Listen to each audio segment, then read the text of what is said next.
Times. Many thanks for joining us. My name is Hero Daniels, and we have a great show for you today.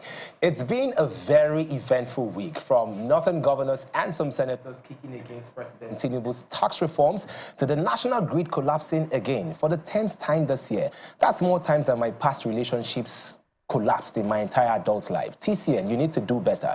Also, 7 Nigerian artists were nominated for the Grammys, and Donald Trump won the U.S. elections, which is what we'll be talking about today.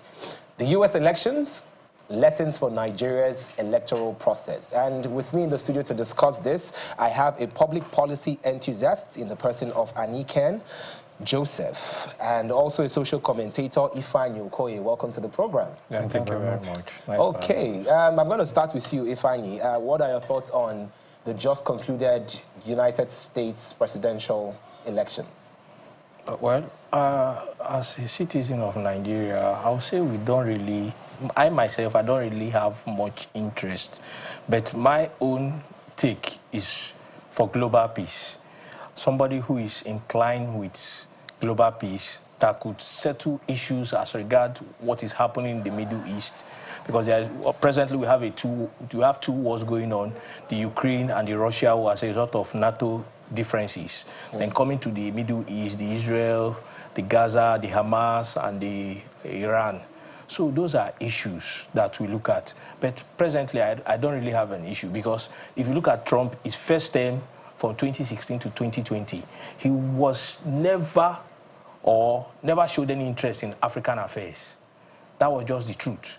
He was so much particular about the American people, even though the Americans see him as somebody, oh, that is a women abuser, he's a misogynist, and oh, he doesn't believe in human equality. That is, so I believe that Americans should take care of their problem. Then African leaders should forge ahead, because Trump will tell you American first. But an average Nigerian is always our dream to aspire to visit the US. Yes. But after there, what does it end? Where does it end there? Because we have leaders who need to come back and look home inward and fix our own problems. True. So what we're also trying to focus on in the course of this conversation is what Nigeria can learn from the electoral process. And we're going to talk about the immigration issues, because I think Trump is very strict on immigration. So for a lot of people that are happy that, oh, Trump won the elections, they also better make sure that they come right if they want to ever visit the United States of America. So I'm going to sample your opinion right now, Aniken. What are your general thoughts on the electoral process? You know, was it free and fair? Do you think there was a bit of external influence from any other country, you know, Russia? Because there's so many interests. You know, American elections, there's a lot of global interest. So do you think it was free and fair? What do you think of the system? What are your thoughts? Concerning the elections, it was clear that Americans were the biggest influence over the American elections. To suggest that there were external influences that could significantly affect the outcome is something that had been debunked several years ago, from 2016, 2017, 2018, when it was really high on the agenda in the news. In terms of what we can learn, the first thing I would like to point out is that people typically do what they can. And what we see is that the Americans have demonstrated over time that they can conduct elections. And we, on the other side, we have demonstrated that we cannot. So there is a capacity conversation that we must have. There is a gap. We like to think that the people who are responsible for elections here have what it takes to do it. But if we're honest with ourselves, we need to take a look at the results in the last few years. And, you know, if you put 2 and 2 together, you can conclude conveniently that we do not have the capacity, or at least those of us who are managing election around this country at the moment have not demonstrated the capacity to deliver competently on elections that are devoid of really basic scandals. Thank you. Okay, so now, talking about, I want us to take this step by step. So we're going to start with the electoral method.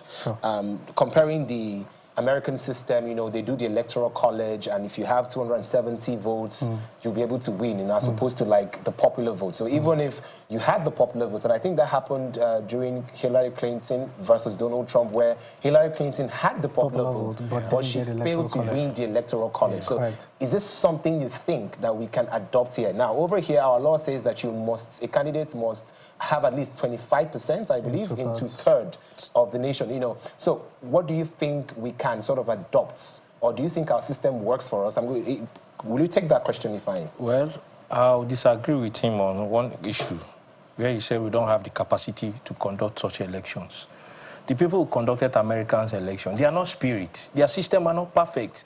But the people, they have a system that is laid down, that everybody who is coming is being checkmated. But here, the people, if you send people in America, you bring them to conduct election here, they'll be overwhelmed. Because the people, especially the state actors and the electorate, they are not even willing to do the right thing.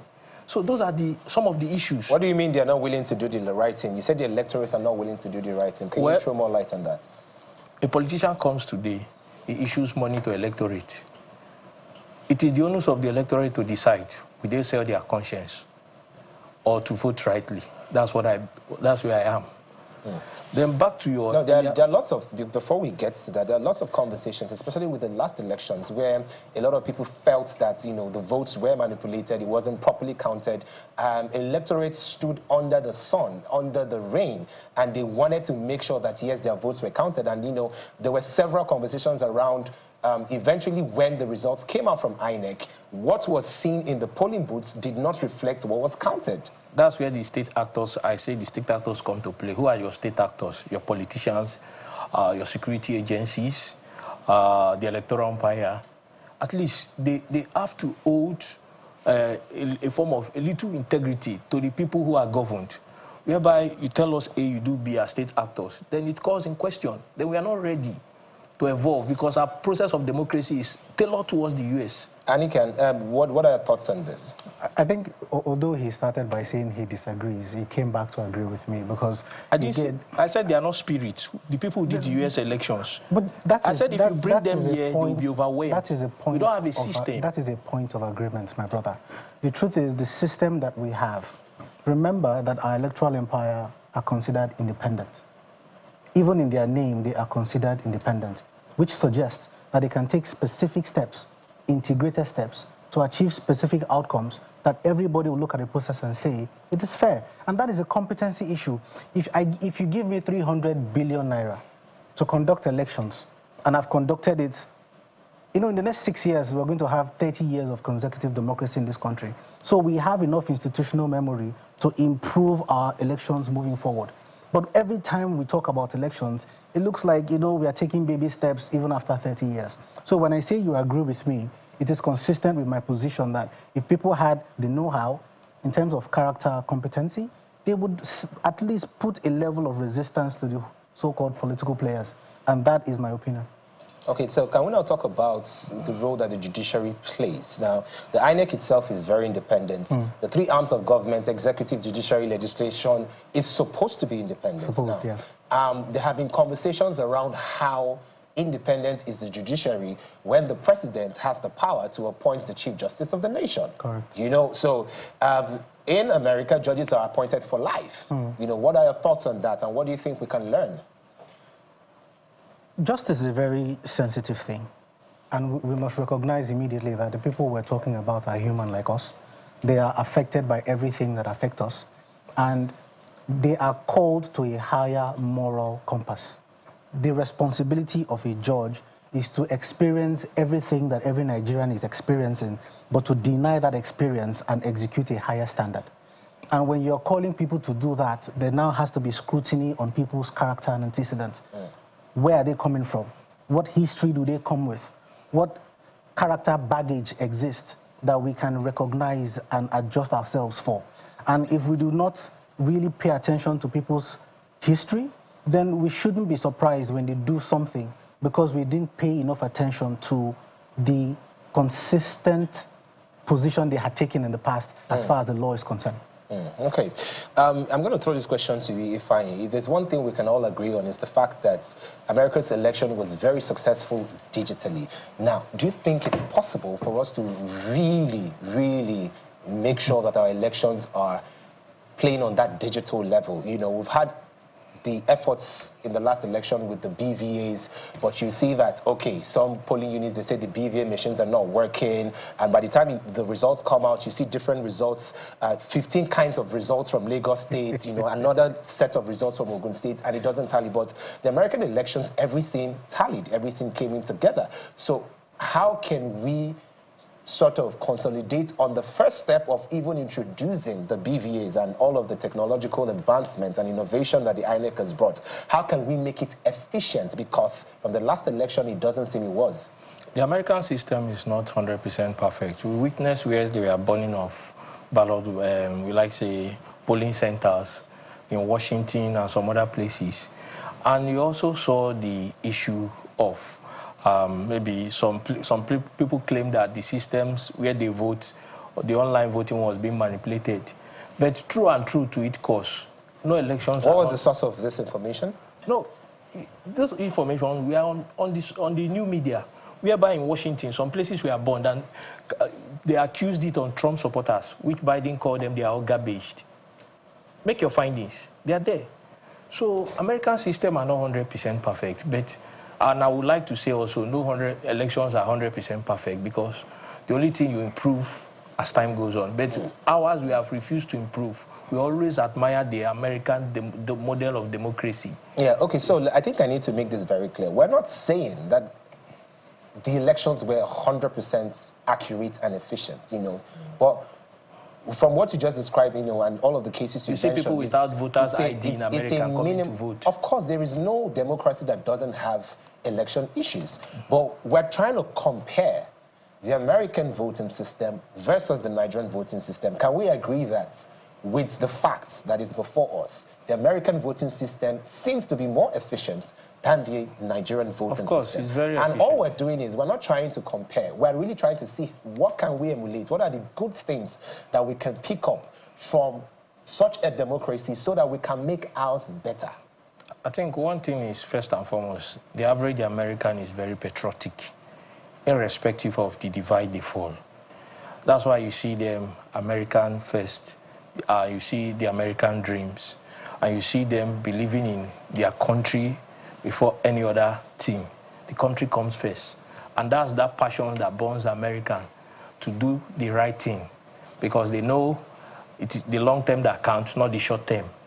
But coming down to Nigeria, we've lost, virtually most people who have lost patriotism in the process, not just the process, but the country. So those are some of the challenging issues. Anike, what are your thoughts? I think that when you're trying to solve a problem, the concept of human-centered design has to be considered. Now, we are not America. However, elections are elections, and the principles that guide elections are accountability. So if we say that there are 10 million votes, we should be able to say 3 hours later that there's 40% of votes not counted, isn't it? And that's what gave the American public a level of comfort that this process made sense. In our system, we cannot account for votes, you know, and when we do, they are not consistent with what people thought. For instance, how many people were registered voters, you know, how many votes were voided votes, you know, and then by the time the physical evidence of votes are coming up, you're seeing, you know, mutilated documents here and there. So you can look at the whole value chain for us, and you can see the lack of character, which is what I talked about, capacity, our capacity at the moment. And I use our in quotes because INEC represents us. If INEC can't do it, it means we can't do it. And so we need to take steps to look at this and say, why does it happen? For instance, typically, elections are supposed to start early. The first obstacle to elections are materials arriving on time. There's a whole logistics behind it. Why can't we figure that out? You know, so these are things that we need to look at and say, they are not sophisticated issues, they are really human issues. And it is a human issue because it's just an issue of imagination, bringing forward thinking to the table and having disciplined execution across board. And if we bring these to the table, we can see these things without any significant improvement in budget. You know, even in the American elections, there's what we call the early voting. Correct. And it's such an efficient system that it still counts, and it's not being manipulated, at least to the best of the public's knowledge, you know, is this something you think we can adopt, or do you think that our democracy or our organization as an independent National Electoral Commission, I'm trying to use your word now, do you think we're not yet there? You know, why can't we do early voting? I have an interesting theory on this. The question is, what are we trying to achieve? Once you define what you're trying to achieve, you will take practical steps to achieve it. So most people complain about integrity of elections. So what is a polling unit? What makes a polling unit conducive for typical or safe elections to occur? We've not been able to define this. Because a polling unit in, let's say, Gwagwa in Kaduna is different from a polling unit in Lekki Phase 1. And that level of inconsistency is a recipe for disaster. Once we define what a polling unit is, and we're able to put in some of the things that make it safe, secure, and reasonably consistent across board, then we can begin to, you know, walk it back. But right now, we cannot even define what a polling unit is. All right. If every election, you know, there's always a side of the divide that loses and a side of the divide that wins. And there's no election that is not devoid of issues. Obviously, the current president, President Biden, has said that he's going to ensure that the transition is smooth. It means that the Democrats have agreed that, yes, the elections were fair enough for us to concede defeat, and the institution is strong. Absolutely. Now, the last elections that we had, you know, the cases ended up in courts, lots of cases. And it seems like the favorite word is go to court. If you have an issue with the elections, go to court. But there's also a transparency and a trust issue with the judiciary. So what do you think we can do to make sure that election issues are fairly judged and resolved? One, the undue influence of the state actors in the judiciary is a problem. And maybe we should sit down, not for Nigeria, and decide, should the civil society or interest groups, stakeholders be involved in the process of nomination of these judges, and take it out, completely out of the executive. When I say the executive, at the state level, the governors, at the presidency, the president. So by doing that, there will be some sanity, because most of the judges are in, most of the governors pocket the judiciary. Not to talk of a former governor who is a minister now. He comes out every day and boasts and tell you that most of the governors is bigger than them. And he has virtually all the judges in his pocket. Presently, his wife is a serving appeal court governor, appeal court judge. So it's potent danger for the democracy. And those are the challenges. Without separating those things, putting round hole and round peg in round hole, we'll still remain where we are. Okay, Anike, very quickly, we just witnessed an election in Edo State. Another one is happening on Ondo, and the INEC, they're using these elections to show us that they can be better. So it's almost like this is a preparation leading up to 2027. First, your analysis on the Edo State election, your hopes for the Ondo State election and 2027.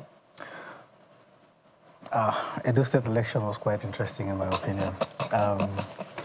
You know, if you look at the preconditions for peaceful elections, you could comfortably predict that it was going to be quite problematic.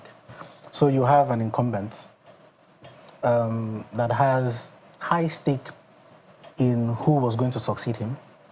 And then you have a strong opposition that has some very strong federal influence. And this was a clash of resources. So whether it's financial resources or in terms of raw power resource. And in a mix like that, you know, loyalties are going to be tested, especially from an independent body called INEC. So at the state level, there's pressure. At the federal level, there's pressure. And whoever has enough sophistication to manage that pressure, you know, will begin to deliver. And then there's a third force that had quite a showing in Labour Party in the previous general elections, that people imagined that the momentum from the previous party would have followed through. But results indicated that it didn't even exist as a third force. You know, so you're going to see how do you make empirical sense of things like that. But if I wanted to go in terms of performance of the independent National Electoral Commission, I'll be looking at things around the election materials arrive on time. You know, did election begin on time? Did we have enough security in the polling unit to ensure that people were free to exercise their franchise. Yeah. You know, how long did it take after elections for votes to be counted? And, you know, did people seem to agree with the thing overall? And sadly, the answer is a no to that. All right, the answer is a no. Thank you very much for coming on the program. Thank you so very much, Ifeanyi. Thank you very much, Anike.